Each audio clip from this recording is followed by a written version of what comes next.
Much sa special number na ating napakinggan ngayong gabi. Magandang gabi po sa inyong lahat, mga minamahal naming mga kaibigan. Magandang gabi. Muli ay amin kayong wini-welcome sa ating programa ngayon, Napapanahong Pag-asa. At ito ay isang programa para sa iyo personally at para sa inyong buong pamilya. Kung kaya nga kami ay patuloy na nag-aanyaya, kung kayo'y nag-iisa, wala dito ang inyong pamilya, wala dito ang inyong mga magulang, sana ay inyong patuloy silang anyayahan sa pagkapatuloy ng mga gabi ng ating pagpupulong sa lugar na ito. Kung kayo naman ay mga magulang at merong mga anak na naiwan sa inyong tahanan o ang inyong mga anak ay inyong isama. At kung kayo naman ay mga pamilya nang naririto at kayo'y merong mga kaibigan, meron kayong kapitbahay na malapit sa inyong puso, ay sana'y inyo rin silang maanyayahan. Kung inyong nakikitang maganda at kapakipakinabang ang mga bagay na inyong napapakinggan, sana ipagsabi nyo. Okay? Sana ipagsabi nyo, mag-anyaya tayo. Ngayong gabi sa ating programang Napapanahong Pag-asa ay talagang masasabi ko na ang mensaheng ito ang siyang talagang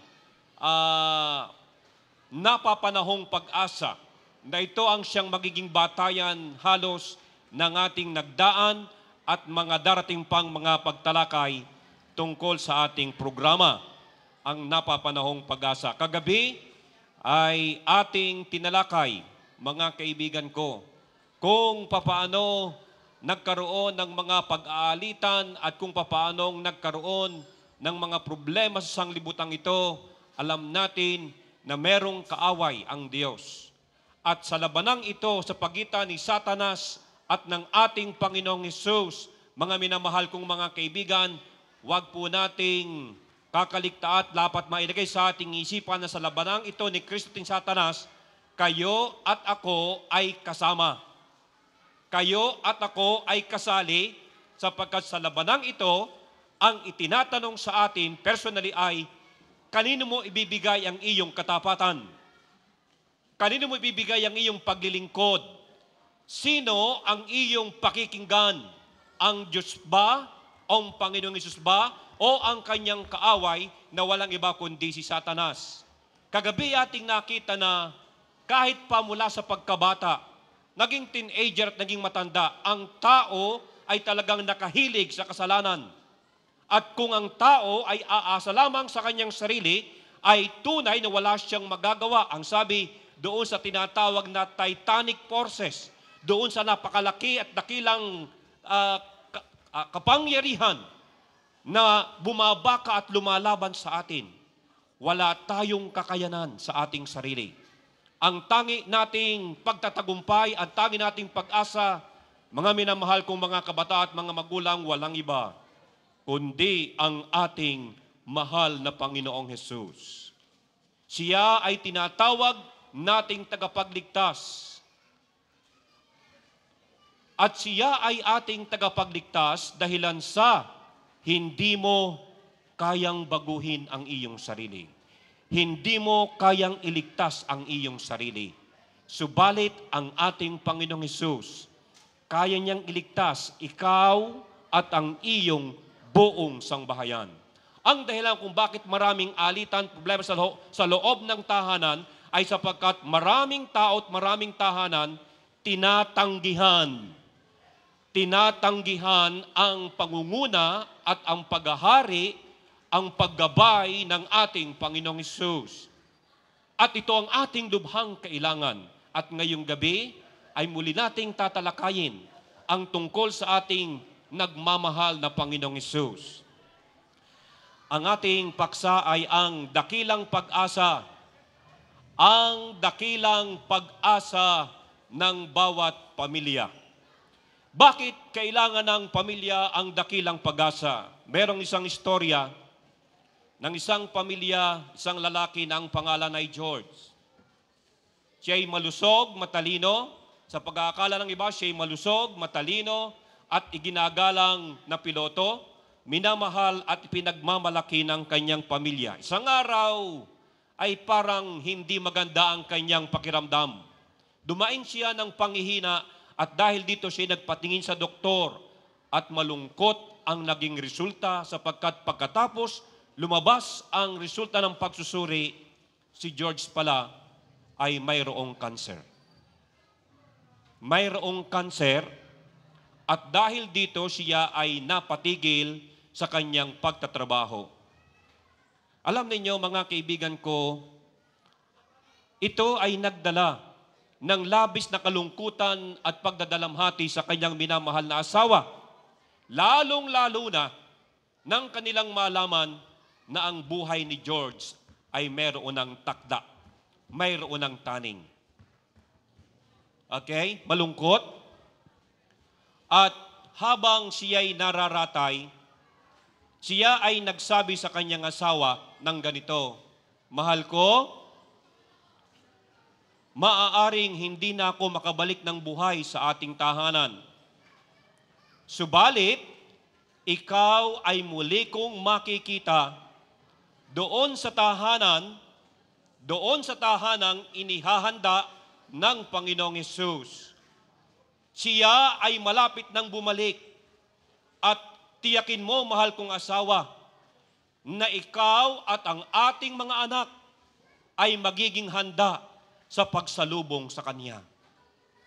Mga minamahal na mga kaibigan, maraming pamilya ang katulad ng pamilya ni George.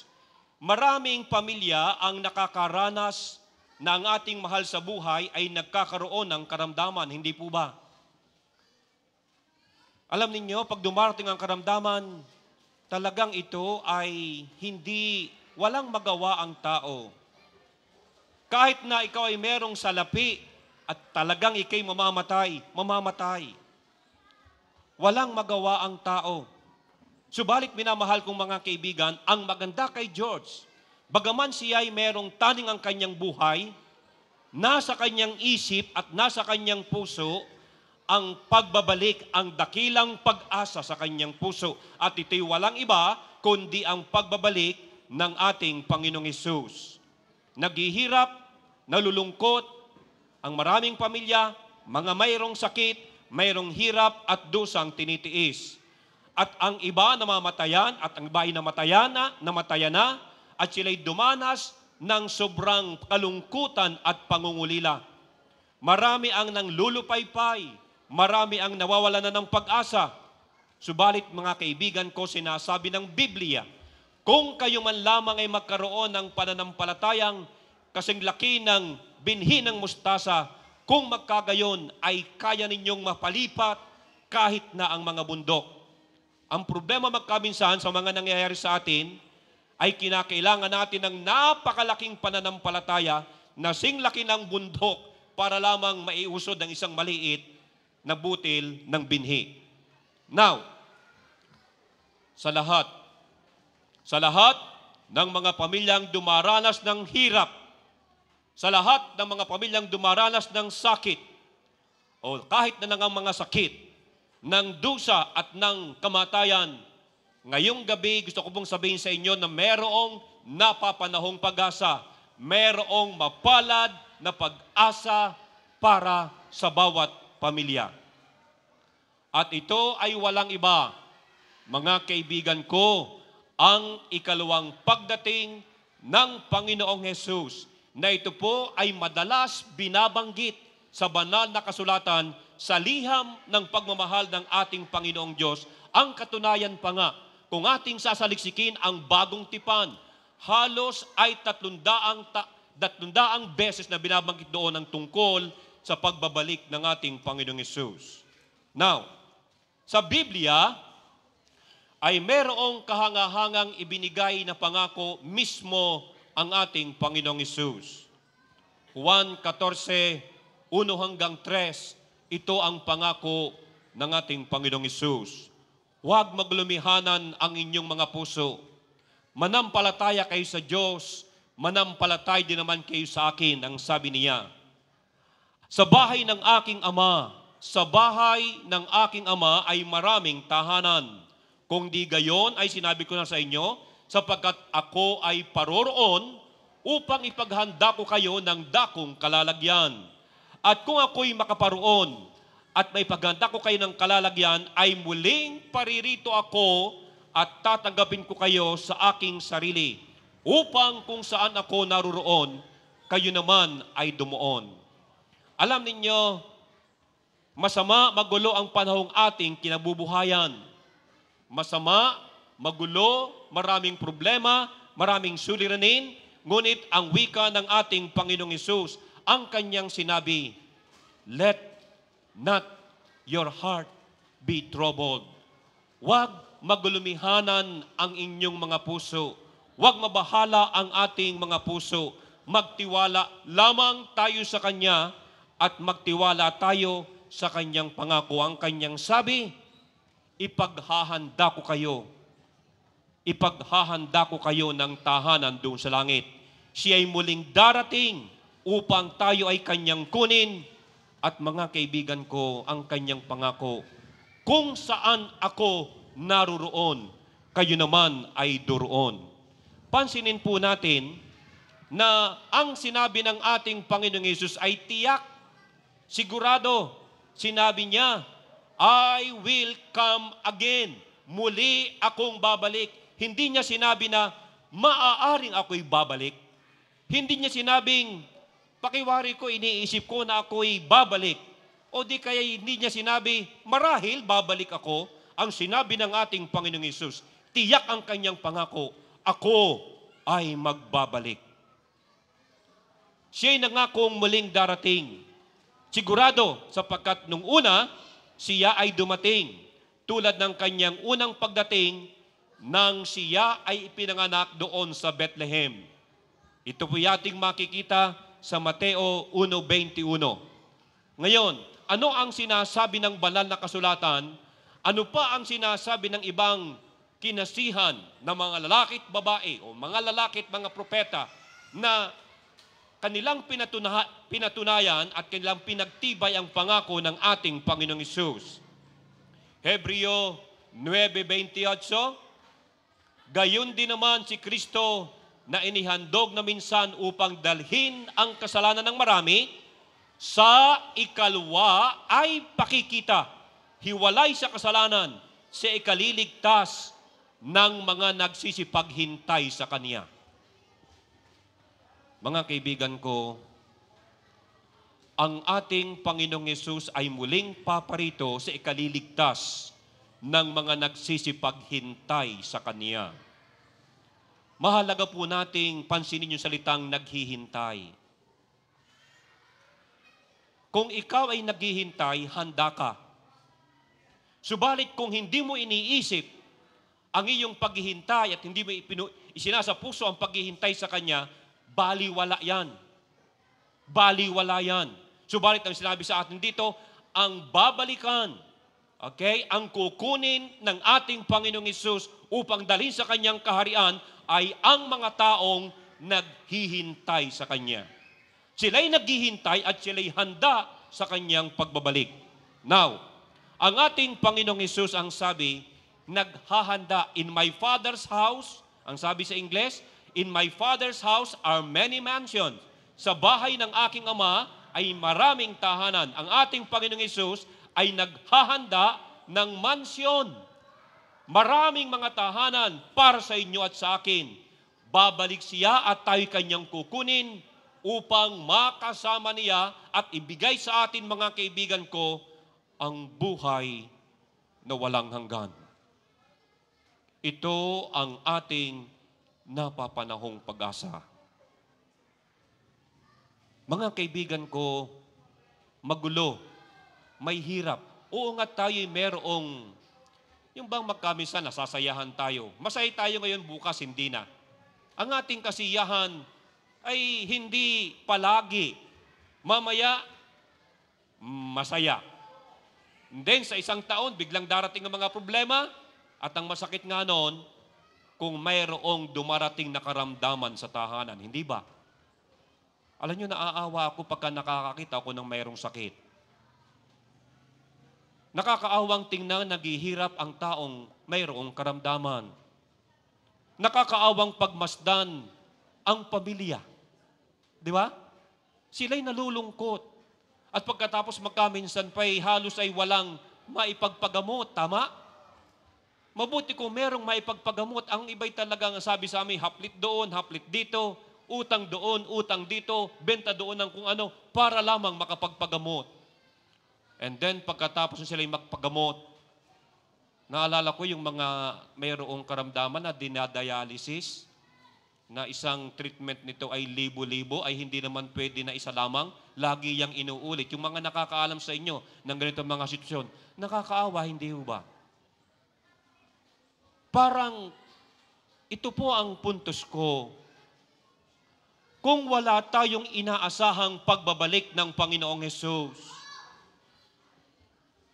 kung wala tayong inaasahan na pagliligtas at pagbabalik ng ating Panginoong Hesus, tayo na ang kawaawa. Alam niyo mga kaibigan ko, lalong-lalo na nga kung ang ating buhay ay hindi masagana. Tama? Mangyari, hirap na nga ang ating buhay, wala pa tayo ng mapalad na pag-asa na pagbabalik ng Panginoong Hesus tayo isasama sa kanyang kaharian, tayo na ang kahabag-habag ng mga tao sa balat ng lupang ito.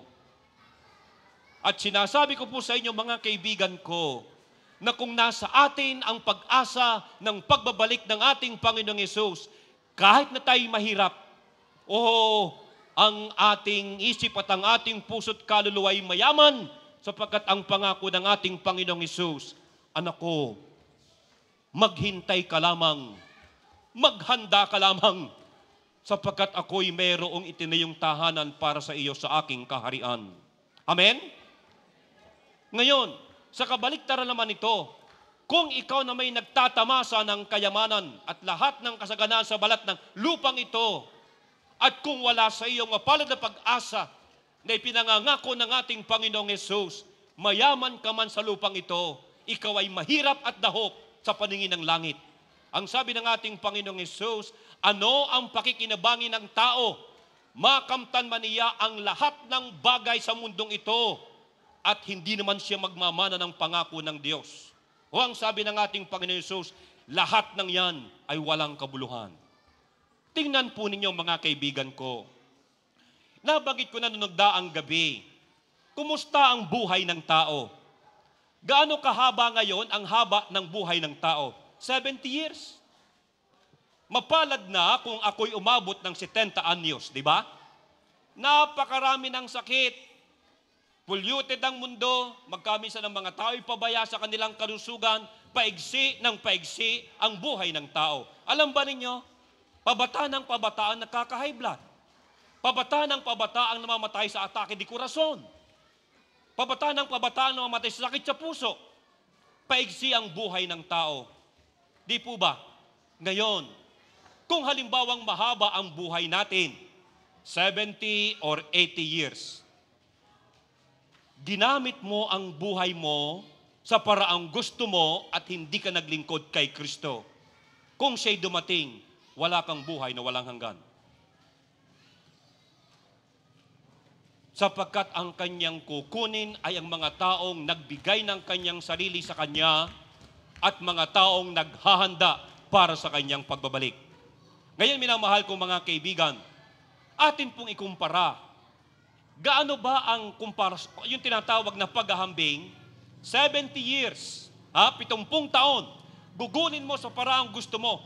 Huwag mong paglingkuran ang Diyos. Baliwalain mo ang mga bagay na iyong napakinggan. Mabuhay ka sa paraang gusto mo. Okay, magpakasaya ka. At kung ikaw'y mamatay, wala kang pag-asa sa pangako ng Diyos. Ano ang iyong pinakawalan?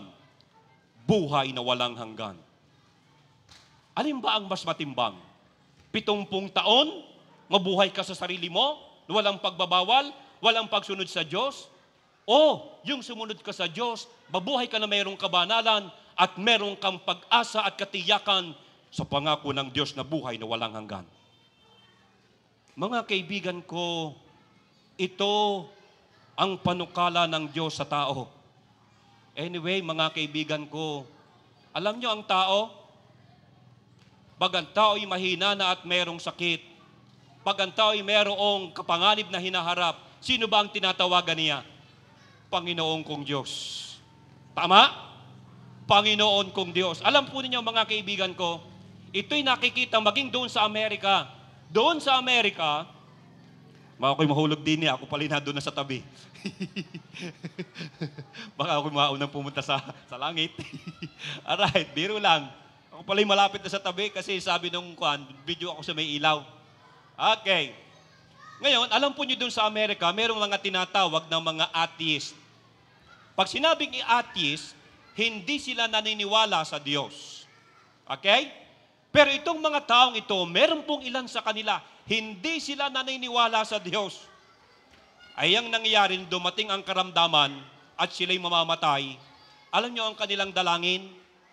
O Panginoong Diyos, kung talagang ikay totoo, pwede bang maawa ka sa akin? Kita niyo na? At dahil dito, minamahal kong mga kaibigan, aba, himala, pinagkakalooban. Ang Diyos talagang mahabagin. Ang ilan sa kanila pinagkalooban ng dagdag na buhay.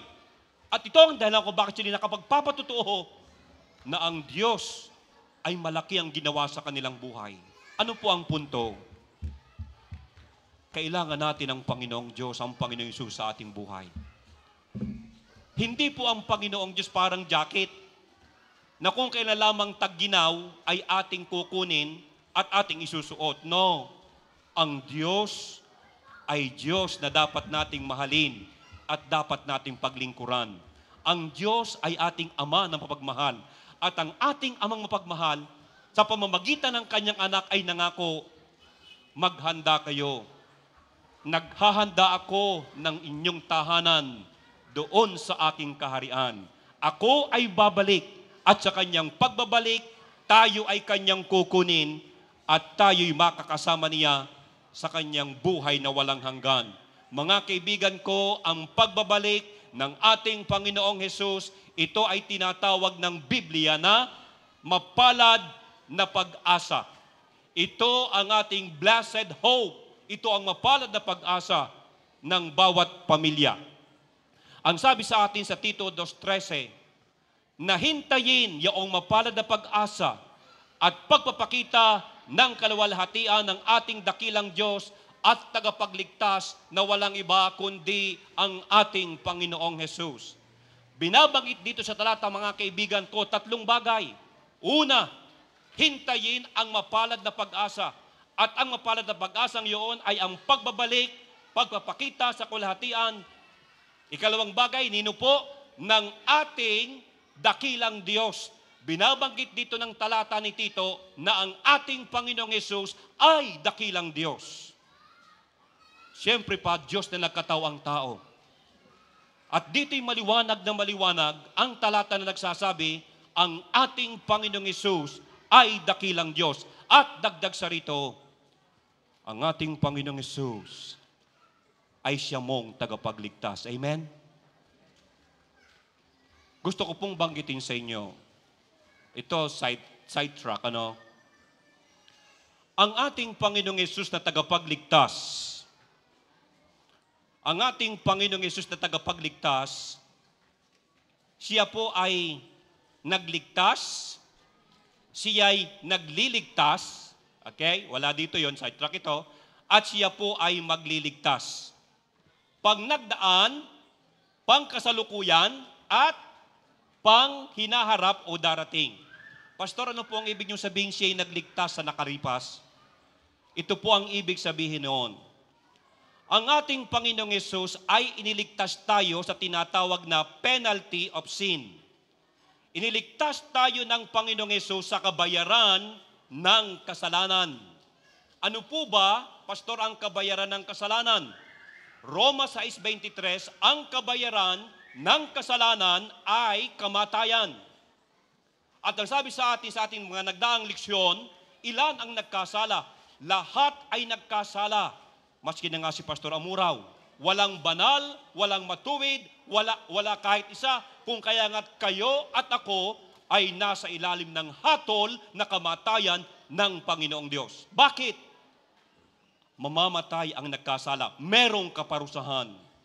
Alam po ninyo ang ginawa ng Panginoong Hesus. Sa halip na kayo at ako ang mamatay.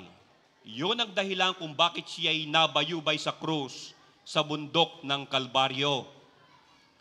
Kinuha po niya, okay? Kinuha po niya ang ating maruming kasuotan.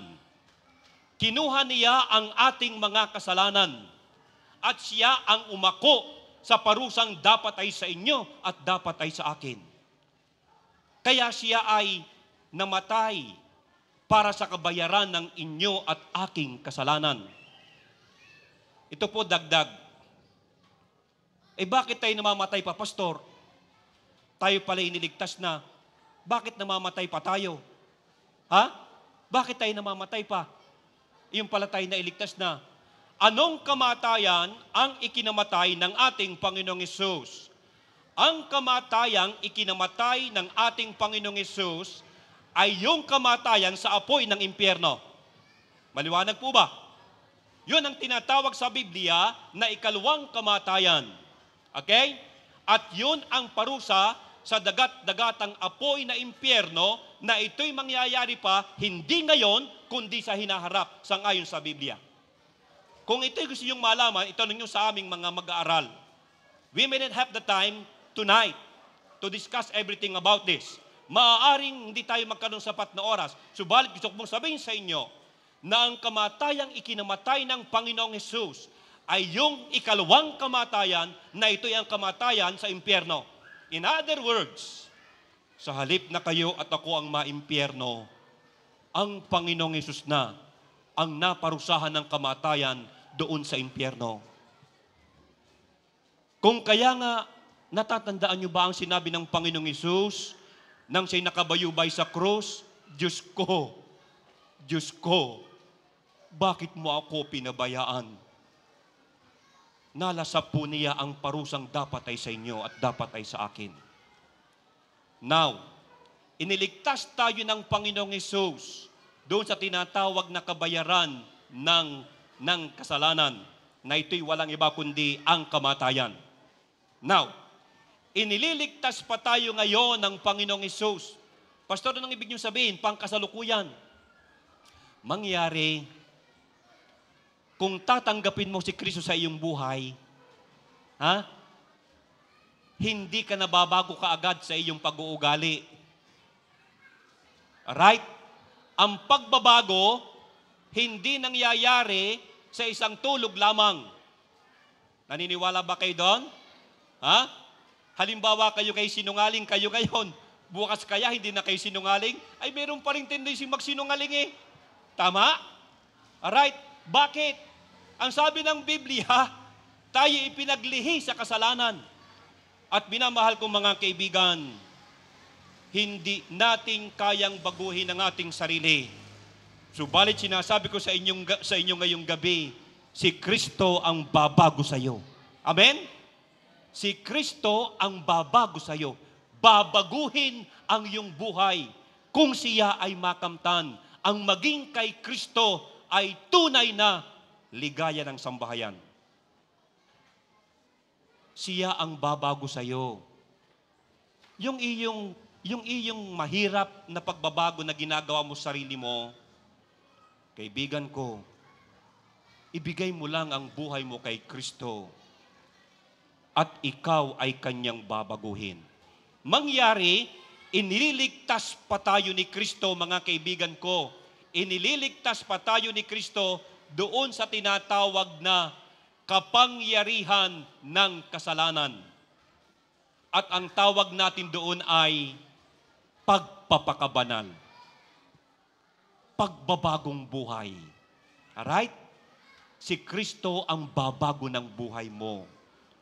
Minamahal kong kaibigan, hindi mo ba naisip ngayong gabi, si Kristo ang iyong tagapagligtas sa nakaraan, binayaran niya ang iyong mga utang na kasalanan, at si Kristo pa rin ang dapat na iyong maging tagapagligtas sa kasalukuyan upang mabago ang iyong buhay.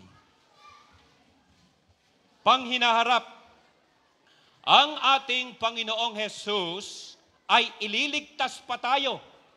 Ito'y future tense. Ililigtas pa tayo ng ating Panginoong Hesus sa presensya ng kasalanan. Ano ang ibig sabihin ng presensya ng kasalanan? Ang lupang ito, mga kaibigan ko, polluted. Ito'y nadumha ng kasalanan.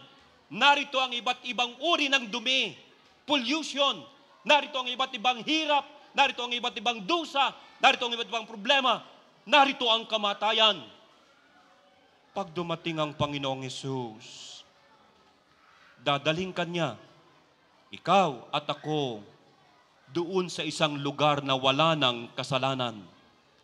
Ililigtas niya tayo, mga kaibigan ko, sa presensya ng kasalanan at tayo'y Kanyang dadalhin doon sa Kanyang kaharian. Mga kaibigan ko, dapat po nating maranasan ang pagliligtas ng ating Panginoong Hesus, pang nakaraan, pang kasalukuyan, at pang hinaharap. Kung talagang dapat tayong maligtas at nanaisin natin ang Kanyang pagliligtas. Ngayon, mayroong 5 katangian ang muling pagparito ng Panginoong Hesus. Number 1, ang pagbabalik ng ating Panginoong Hesus ay biblical. Okay? Nasa sa Biblia. Mababasa sa Biblia ang Kanyang pagbabalik mahigit na 1,000 na mga beses ang ating mababasa. Ang pagbabalik ng ating Panginoong Hesus ay literal. Ano ang ibig sabihin, Pastor, ng literal? Eh di talagang babalik siya. Kung paano inyong ako'y nakikita ngayon, literal, at kung paano yung Kanyang salitang ako'y babalik, babalik talaga siya. Meron kasing mga tao nagsasabi na, ay bumalik na siya, kaya lamang lihim. Aba, eh hindi literal yun. Ay bumalik na siya, nandun na siya sa Amerika, nandun na siya sa Africa. Hindi po yun ang tinasabing literal na sinasabi ng Biblia. Talagang siya, at pag siya'y bumalik, narito po ang mga katangian. Gawa 1:11 ito ang sinasabi ng Biblia, bakit kayo nakakatayong tumitingin sa langit? Itong si Jesus na tinanggap sa langit mula sa inyo, ay pariritong gaya rin ng inyong nakitang pagparoon niya doon sa langit. So ang kanyang pagparito ay magiging literal. Ang ating Panginoong Hesus ay talagang tunay na siya umakyat doon sa langit at sa kanyang pagbabalik ay siya rin po'y makikitang literal ng mata ng tao. Now, hindi lamang ang pangako'y literal at maliwanag, kundi ito nga ay visible event. Ito'y makikita ng mata ng tao. At ang sinasabi ng Biblia, mga tao sa balat ng lupa ay makikita siya ng mukhaan sa kanyang pagbabalik. Apokalipsis 1:7, narito siya'y pumaparitong nasa mga alapaap at makikita siya ng bawat mata. Pag itong talatang ito'y aking nababasa, ako'y talagang napapatigil. Kasi may nagsabi sa akin, Pastor, makikita ng bawat mata, ay pilosopo ang sabi, kahit mata ng pinya, makakakita. Sabi ko, pambihira ka naman, di naman talaga nakakakita ang mata ng pinya. Yan namang Biblia, hindi sinulat para sa mga pinya. Yang Biblia ay sinulat para sa mga taong nakakabasa at nakakarinig. Kaya ang binabanggit diyang makikita ng bawat mata, yan ay mata ng tao, mga mata ninyo at mga mata ko, kung siya'y dumating sa ating kapanahunan. Now, hindi lamang ang mga mananampalataya ang makakakita sa kanyang pagbabalik. Ang sabi dito, when Christ comes the second time, every eye will see Him. Ang ibig sabihin pala dito ay, hindi lamang yung mga handa ang makakakita, kundi yung mga hindi nakapaghanda ay makikita siya. At ang sabi dito, at makakakita nila ang anak ng tao na napaparitong sumasamang alapap ng langit na may kapangyarihan at dakilang kaluwalhatian. Maliwanag ang sinasabi ng mga talata na pag bumalik ang ating Panginoong Hesus, it will be visible. Pag sinabing visible, makikita ng ating mga mata. Christ coming will be an audible event. Ang pagparito ng ating Panginoong Hesus ay maririnig bukod sa makikita, ito'y maririnig ng ating mga tenga. 1 Tesalonica 4:16, sapagkat ang Panginoon din ang bababang mula sa langit na may isang sigaw, may tinig ng arkanghel, at may pakakak o di kaya'y trompeta ng Diyos. Kaya ito'y hindi lihim. Kaya pag may nagsabi sa inyo, ay secret rapture yan. No! There is no such thing as secret rapture. When it comes to the coming of our Lord and Savior Jesus Christ, walang sinasabi ang Biblia ang sikretong pagbabalik ng ating Panginoong Hesus. Ang pagbabalik ng ating Panginoong Hesus ay literal at ito ang sabi ay talagang mayroong sound. Malakas pa kaysa tinig na ito na inyong napapakinggan. May mga trumpeta at may pakakak ang mga anghel. Now, at mga kaibigan ko, ang sabi dito, ito ang napakagandang pangako. Mayroong trumpeta ng Diyos at may pakakak, at ang sabi, at ang nangamatay kay Kristo ay unang mga bubuhay na maguli. Ang mga nangamatay kay Kristo ay unang bubuhaying maguli. Ang ibig sabihin nito, kahit kayo o ako ay mamatay ngayong gabi, at ang buhay mo ay iyong naisuko sa ating Panginoong Hesus, sa kanyang pagbabalik, kaibigan ko, ito ang pangako ng Diyos. Ikaw ay kanyang bubuhaying maguli. No fear. Walang takot sa kamatayan. Walang takot sa karamdaman. Kung mamatay, ay mamatay. Sapagkat ang pangako ng Diyos, ang kamatayan ay pagtulog lamang. At kung bumalik ang ating Panginoong Hesus, ang mga nangamatay kay Kristo ay unang bubuhaying maguli. This is why ito ang dahilan, mga minamahal kong mga kaibigan, kung bakit binabanggit ng Biblia ang pagbabalik ng Panginoong Hesus. Ito ang napapanahong pag-asa nating lahat. At ito ang mapalad na pag-asa.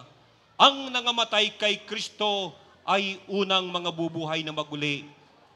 Kung magkagayon, tayong nangabubuhay na nangatitira, kung tayo'y datna ng Panginoong Hesus na buhay, ang sabi, aagawing kasama nila sa mga alapaap upang salubungin ang Panginoon sa hangin, at sa ganito'y sa Panginoon tayo magpakailan-kailanman. Amen? Oh, I'm getting excited. I long to see that day. Nais ko nang makita ang araw na yon na aking mamamasdan ang Panginoong Hesus bumababang mula sa langit. Alam niyo ba ang ibig sabihin noon? Tapos na po ang lahat ng ating paghihirap. Amen? Lahat po ng ating himutok, lahat ng ating problema, gutom, sakit, paghihirap, lahat ng pagdurusa, maski na ang karamdaman, maski na ang kamatayan. Maski na ang kamatayan, lahat ng yan ay papawiin at aalisin ng ating Panginoong Hesus. Ito ang dahilan kung bakit sinabi ng Biblia na ang pagbabalik ni Kristo, ito ang ating napapanahon at mapalad na pag-asa. Mga kaibigan ko, let's move on. Nabasa na natin yan, kung magkagayoy sa Panginoon tayo, magpakailan-kailanman. Ito po'y hindi totoo. Ito po'y imagination lamang. Pero aking iniisip na ang mga pangako ng Diyos sa kanyang banal na kasulatan ay higit pa kaysa larawang ito. Alam niyo kung bakit? Wala tayo dito eh. Ang maganda'y kung tayo'y datna ng Panginoong Hesus, ay kayo at ako kasama ng inyong buong pamilya sasalubong sa Kanya. Amen? Ngayon, inyo pong tingnan. Mabubuksan ang mga libingan. Mabubuksan ang mga libingan. Ito ang pangako ng Diyos. At ang lahat ng mga nagmamahalan, muling magsasama-sama, hindi na muling magpapaalaman. Ang pangako ng Diyos, buhay na walang hanggan sa Kanyang kaharian, sa Kanyang pagbabalik. Now, Ano pa? Ang pagbabalik ng ating Panginoong Hesus ay maluwalhating pangyayari. Bakit? Makikita nila na ang Panginoong Hesus ipaparitong sumasaalapaap ng langit na mayroong kapangyarihan at dakilang kaluwalhatian. Mayroong liwanag, mayroong tunog, at bakit ito lumabas? Alright? Makikita at ito'y masasaksihan ang kanyang kadakilaan, ang kaluwalhatian ng pagbabalik ng ating Panginoong Hesus. In other words, mga kaibigan ko, it will be a grand day. Ito ay dakilang araw. Hindi ito lihim. At sa araw na yon, ang lahat ng nagmamahal, sumampalataya sa ating Panginoong Hesus, there will be a grand reunion. Magkakaroon ng pagtitipon-tipon at pagsasama-sama. Kung halimbawang ako'y mamatay o mamatay ang ating mahal sa buhay, basta ang buong pamilya sumampalataya sa ating Panginoong Hesus at naghanda sa kanyang pagbabalik, muli pong magkakasama-sama, titipunin ng ating Panginoong Hesus. Hindi po ba ito'y maganda? Kaya huwag kayong mawala ng pag-asa. Walang maisaing, hindi nakapag-aral, mahirap ang buhay, sari-saring problema. Sumampalataya lamang tayo sa ating Panginoong Hesus. Tanggapin natin ang paghahari niya sa ating buhay. At ang pangako niya, anak ko, kung ako'y magbalik, o ang lahat ng yan ay aking aalisin, ipinaghanda kita ng tahanan doon sa aking kaharian. Wala nang luha sa mga mata, wala nang lungkot, wala nang kamatayan. Ang pangako ko sa iyo ay buhay na walang hanggan. Mga kaibigan ko, ito po'y ipinapangaral maraming taon na ang nakalipas. Kung ito'y kanilang piniwala noong malapit nang dumating ang Panginoong Hesus, ngayon ay higit at lalong malapit na ang pagbabalik ng ating Panginoong Hesus. Alam ba ninyo kung bakit? Pastor, bakit pa sinasabi ng Bibliang lagi nang malapit? Ay, alam niyo sabi nung taga ron sa amin, alam mo yung lolo mo, lolo ko pa yun ha, lolo ko, nangaral siya ng sabi, malapit nang dumating ang Panginoong Hesus. Anong nangyari? Ang dumating hapon. Ang dumating daw ay hapon. Ay pilosopo yun. Ngayon ang tanong, Pastor, bakit po ba ang tinuturo ng Biblia ay lagi nang malapit nang dumating ang Panginoong Hesus? Alright? Mangyari po mga kaibigan ko'y ganito.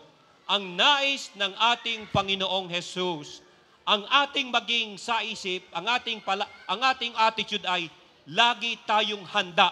Okay? Lagi tayong naghihintay at laging naghahanda sa pagbabalik ng ating Panginoong Hesus.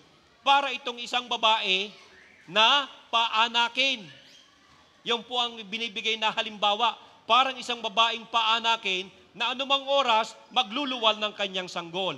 In other words, kung alam ng isang tahanan na ang ina ng tahanan ay manganganak, handa siya. Nakahanda na ng lahat. Di ba? Gayon po ang dapat nating maging attitude tungkol sa pagbabalik ng ating Panginoong Hesus. Kung siya'y dumating mamayang gabi, handa. Kung dumating bukas ng umaga, handa. At ang ibig sabihin nito, buhay mo, buhay ko, nasa kamay ng ating Panginoong Hesus. Amen? Yan po ang kanyang gusto sa atin. Ngayon mga kaibigan ko, ang sabi sa atin, katulad ng panahon ni Noe, tayo at ang ating buong pamilya ay binabalaang maghanda. Huwag nating ipagwalang bahala ang mga bagay na ating napapakinggan mula sa salita ng Panginoong Diyos. Siya ang tutulong sa atin upang maging handa para sa katapusan ng sanglibutan. Inyong marahil nakita sa larawang ito na si Noe nangaral ng mahabang panahon, pinaghanda ang mga tao doon sa pagdating ng malaking gunaw. Subalit sila'y hindi nakinig. Hindi na pinansin hanggang sa Noe pumasok sa daong at pagkatapos nga ay lumaki na ang tubig, nagkaroon ng pagbaha, umulan, nagkaroon ng pagbaha, at nung sila'y nandiyan nalulunod na sila'y tumatawag kay Ninunong Noe, Ninunong Noe, nais naming maligtas. Subalit mga kaibigan ko, huli na ang lahat. Huli na ang lahat. Ibinigay sa kanila ang panahon at pagkakataon, subalit matigas ang kanilang mga puso. Mga kaibigan ko, wag nawang mangyari sa atin ang katulad na nangyari sa mga tao sa kapanahunan ni Ninunong Noe. Ang Diyos ay tumatawag. Ang Diyos ay kumakatok sa ating mga puso. Tunay na malapit na ang kanyang pagbabalik, ang mapalad na pag-asa para sa bawat pamilya.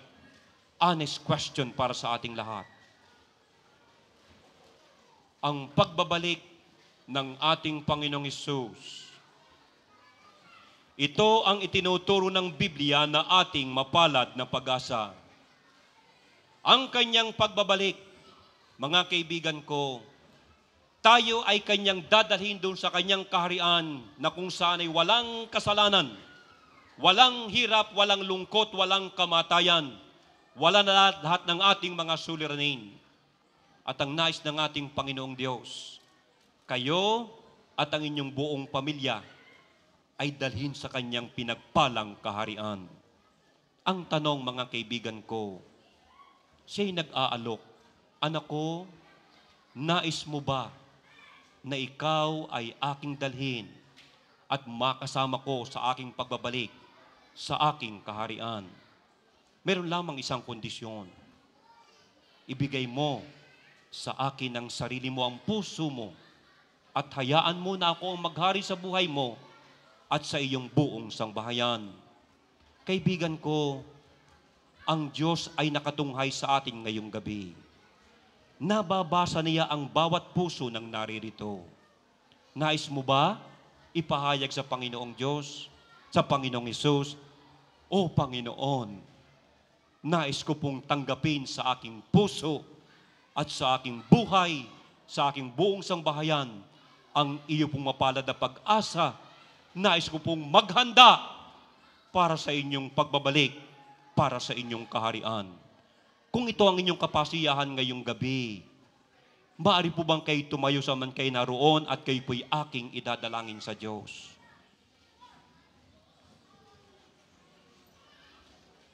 Tayo po'y manalangin. Dakilang Diyos, minsan pa, sa inyo pong paningin, narito ang inyong mga anak nakatayo. Nababasa po ninyo ang kanilang mga puso, ang kanilang pagdanais na maghanda para sa inyong pagbabalik at para sa inyong kaharian. Tulungan po ninyo ang bawat isa. Tanggapin po ninyo ang pagtatalaga ng inyong mga anak. Ipagkaloob po ang gabay ng langit sa pamamagitan ng inyong banal na Espiritu. Mamalagi sa aming mga puso ang inyong mapalad na pag-asa na dahil dito, mawawala sa aming puso ang takot sapagkat ikaw ang merong pangako ng buhay at ng buhay na walang hanggan. Tanggapin ang aming dalangin. Salamat po sa pangalan ng aming Panginoong Hesus. Amen. Ngayon, mga estudyante, you may now proceed sa inyong mga small group. Maaari po kayo makaupo. Ang tanong na inyong sasagutin sa inyong small group ay ito. Ano ang inaakala ninyong paghahanda? Ano ang inaakala ninyong paghahanda ng inyong pamilyang dapat nilang gagawin para sa pagbabalik ng ating Panginoong Hesus? Ano ang nararapat na paghahanda na inaakala ninyong dapat gawin ng personal at ng inyong pamilya para salubungin sa kanyang pagbabalik ang Panginoong Hesus? Okay, students, please, take charge.